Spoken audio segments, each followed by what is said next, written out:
Hello everyone, আমি আজ একটি চাউমিনের রেসিপি নিয়ে আসছি।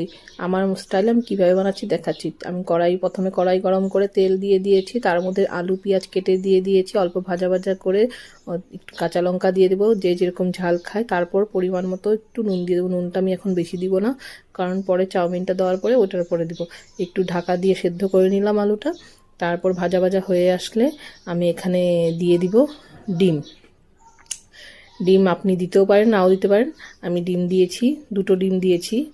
তো ডিম দেওয়ার পর একটু নেড়ে নিব, ভালো করে ভাজা ভাজা করে নিব ডিমটা দিয়ে। তো ডিম দিয়ে ভাজা ভাজা করে নিলাম। তারপর এখানে আমি দিয়ে দিব চাউমিনগুলো। তো চাউমিনগুলো দিয়ে তারপর ভালো করে নাড়বো।